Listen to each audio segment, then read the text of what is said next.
Diretor da CIA, William Burns, dá uma longa entrevista para o New York Times e, dentre outras questões, fala da relação entre Estados Unidos e China, sobre a questão do Prigozhin e o seu motim interno na Rússia e sobre a possibilidade, pelos erros de Putin, da Rússia virar uma colônia chinesa. Pois bem, com essas palavras que foram utilizadas. Ao mesmo tempo, notícias são divulgadas da parte interna da Rússia que garantem que o Putin está aumentando a sua popularidade. Zelensky anuncia que a Rússia já está pronta para fazer o seu terrorismo nuclear. Vamos entender aqui exatamente como. Isso em entrevista conjunta com Pedro Sánchez, primeiro-ministro da Espanha. E também a Argentina dá mais um passo no seu processo de desdolarização da economia, permitindo que bancos utilizem yuan e parte da dívida com o FMI também é pago na moeda chinesa. Venezuela, que estava pleiteando pelo menos uma aproximação com viés um pouco mais democrático, aparentemente recrudesce tudo e impede que uma das principais líderes da oposição, chamada de Maria Corina Machado, seja impossibilitada de participar do próximo pleito eleitoral ali em 2024. Ela anunciou que reconhece isso como um lixo, não reconhece essa impossibilidade e que vai concorrer contra o Nicolás Maduro.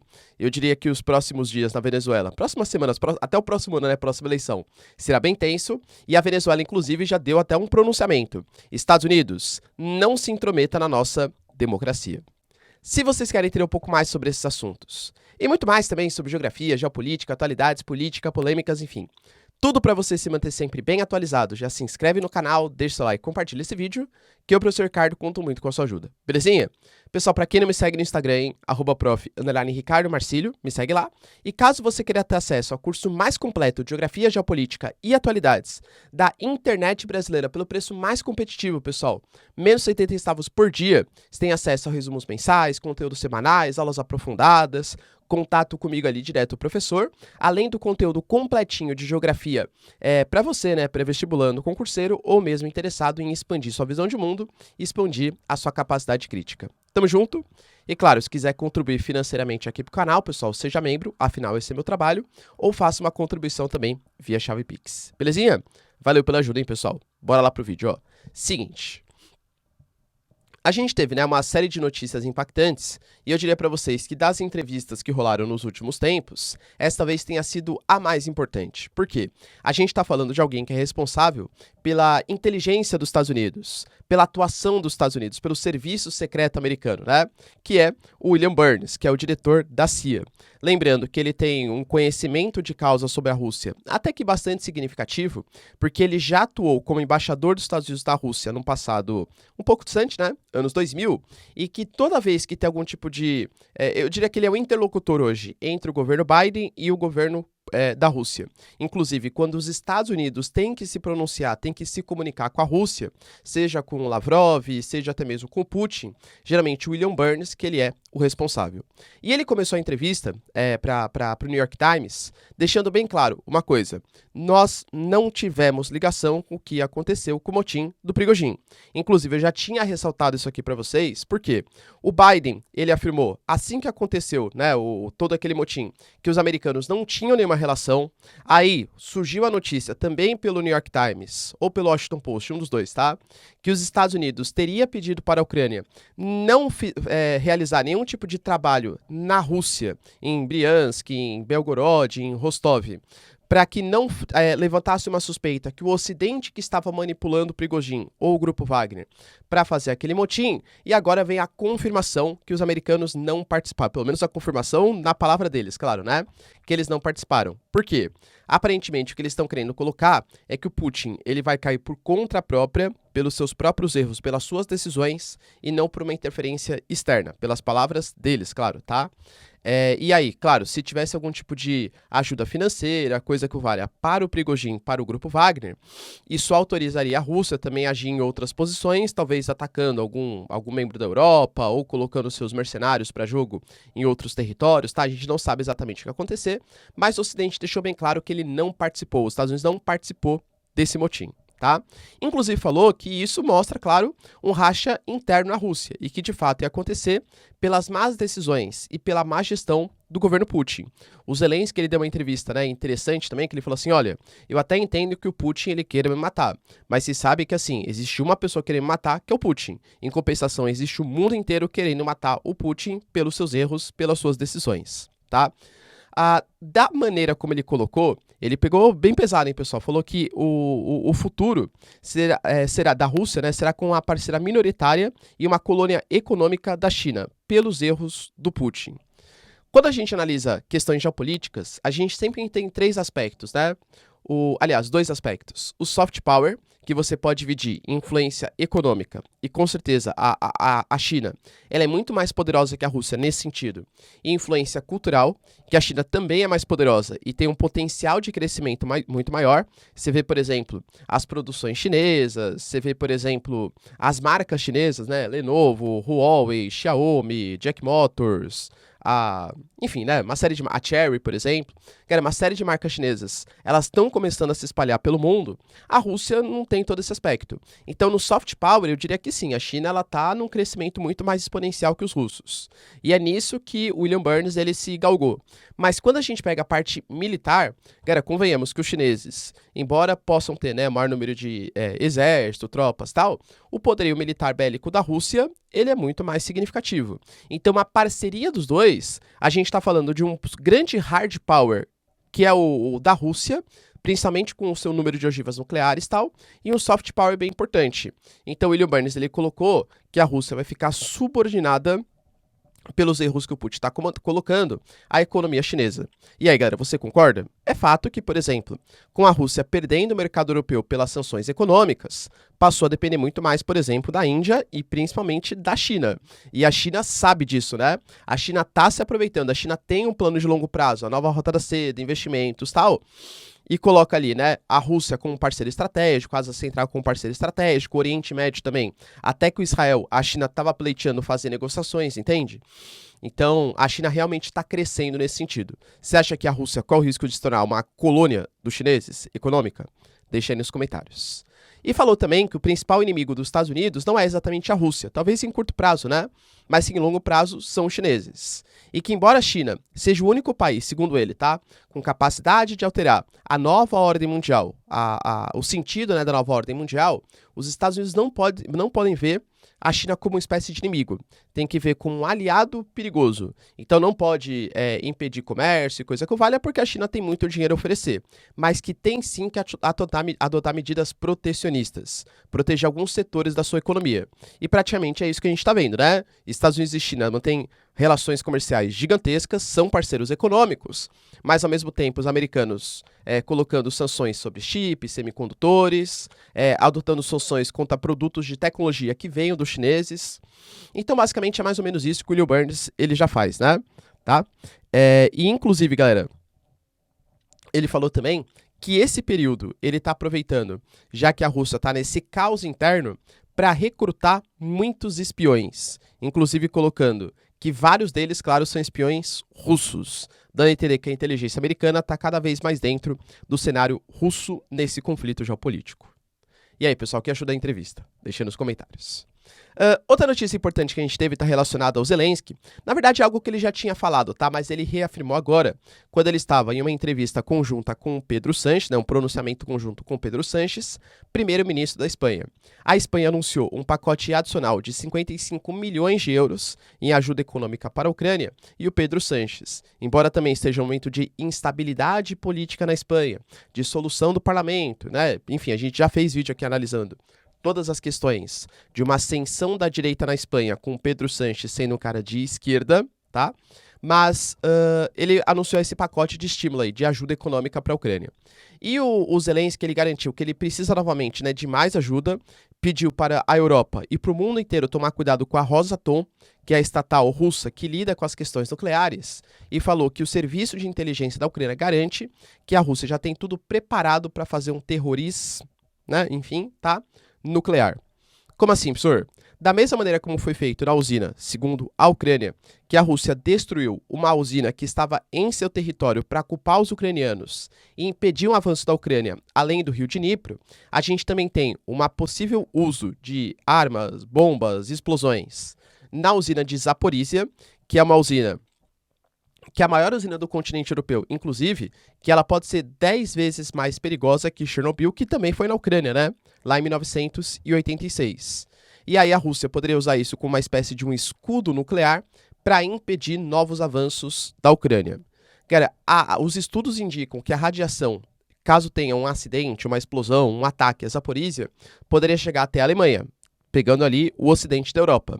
Pô, se chega até a Alemanha, chega também até a Rússia, né? Não sei até que ponto seria estratégico ou inteligente parte dos russos fazer explosões em Zaporísia, colocando em risco a sua integridade territorial. Mas, né, enfim, são as palavras do Zelensky. Será mesmo que a Rússia vai fazer? Sei lá, hein, pessoal. Outra notícia importante está relacionada à Argentina.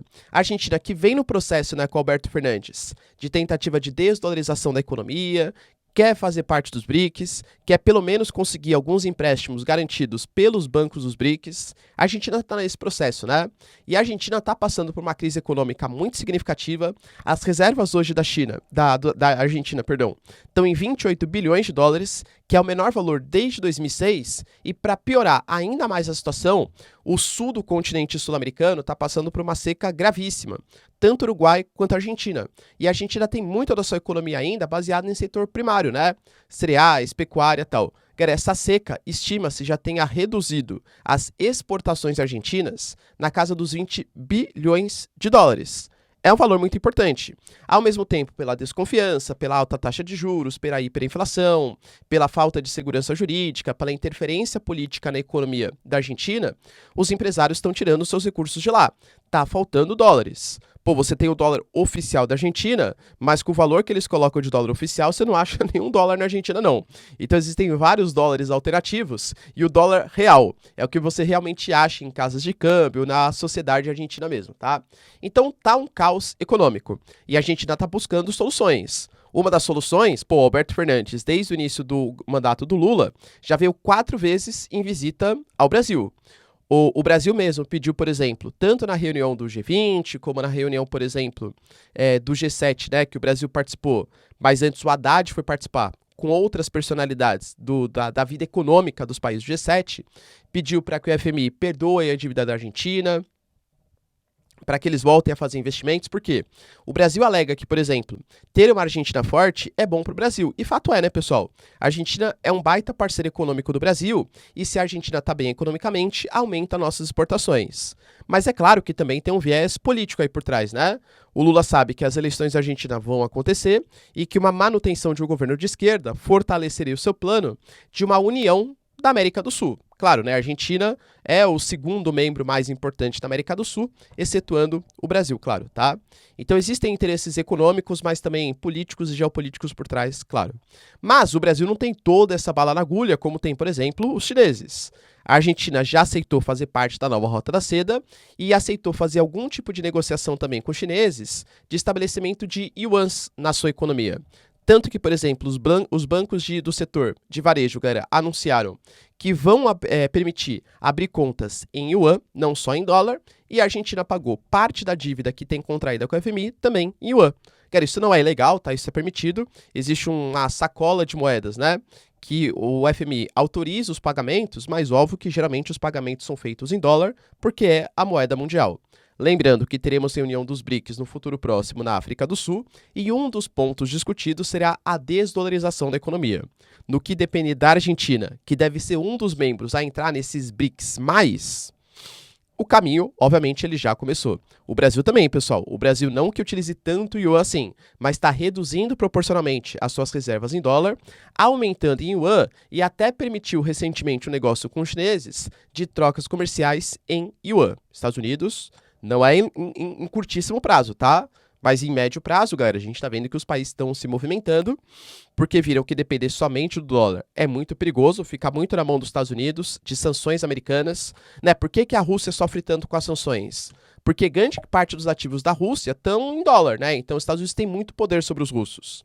Você pega alguns países que talvez nem sejam contrários às sanções que os Estados Unidos praticam, mas pensa assim, poxa, se os americanos têm todo esse poder com a Rússia, pode ser que, por exemplo, num eventual futuro, ele brigue também comigo. Eu ficaria tanto na mão assim dos Estados Unidos. Então, é interessante não tirar o dólar como moeda, mas diversificar as suas moedas de referência para não ficar tanto assim na mão de um único país.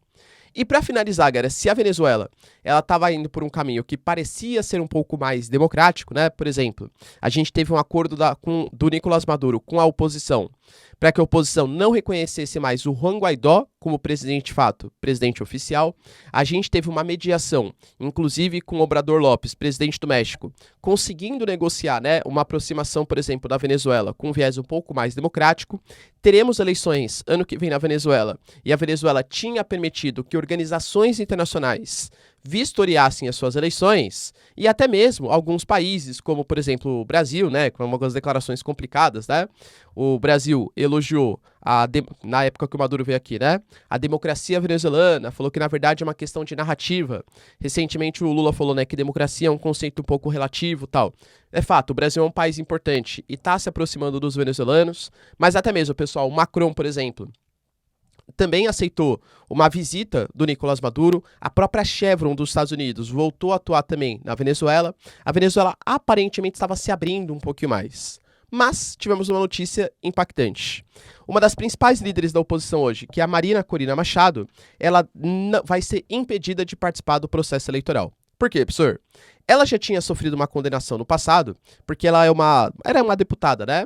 E ela tinha, supostamente, segundo a justiça venezuelana, não declarado alguns recebimentos de benefícios eleitorais nas suas contas. E por isso ela ficou impedida durante alguns anos de sair do país e também de tomar posse de algum cargo público durante 6 meses. Já passou. Mas agora, pessoal, ela foi condenada novamente, por quê? Porque ela apoiou as sanções dos Estados Unidos, quando os americanos fizeram sanções, né, até hoje, claro, e também reconheceu e apoiava o Juan Guaidó como presidente interino da Venezuela. E aí a justiça venezuelana cassou os seus direitos políticos durante 15 anos. Isso quer dizer que hoje a liderança das prévias, essas eleições antecipadas, para saber quem vai concorrer com Maduro, não pertence oficialmente ao Estado venezuelano, tá? É uma coisa feita à parte por setores políticos e civis. Então, assim, ela vai continuar concorrendo nas prévias, mas ela está impossibilitada de assumir cargos públicos durante 15 anos, tá? Ela vai continuar concorrendo nas prévias, só que daí, se ela for realmente a vencedora, em tese, a justiça venezuelana não vai deixá-la se registrar como candidata para concorrer contra o Nicolás Maduro. Ela considerou, galera, que qualquer tipo de deliberação que venha da justiça venezuelana, que é corrupta e está cooptada pelo Estado bolivariano, é lixo, não tem validade nenhuma, e ela tem como uma das suas principais propostas a reorganização da dívida pública da Venezuela, com medidas de austeridade e controle de gastos públicos, e até mesmo fala na privatização da PVD-SA, ou seja, a principal estatal venezuelana. O governo do Maduro considera isso um atentado contra o Estado venezuelano e considera que ela não poderá concorrer. Ao mesmo tempo, pessoal, a gente teve o Matthew Miller, que é o porta-voz do Estado americano, criticando essa medida da Venezuela e falando que a Venezuela está sob alvo de novas sanções. A Venezuela soltou um comunicado oficial colocando que a Venezuela não tem uma democracia, que está subordinado aos interesses de outros países e que se os Estados Unidos quiser tecer algum tipo de crítica ao Estado venezuelano, tem que ver exatamente como funciona a democracia dentro dos Estados Unidos, porque aparentemente o processo não é muito justo e não pode ficar dando pitaco, né, entre aspas aí, na política de outros países, visto que nem a democracia americana anda funcionando muito bem. Ou seja, pessoal, há um rompimento de fato, né, entre as ideias da Venezuela e dos Estados Unidos. E aí, será que teremos eleições livres e justas na Venezuela ano que vem, pessoal? Deixa nos comentários, quero saber sua opinião. No mais, se vocês curtiram o vídeo, tamo junto, beijos, abraços e tchau, tchau.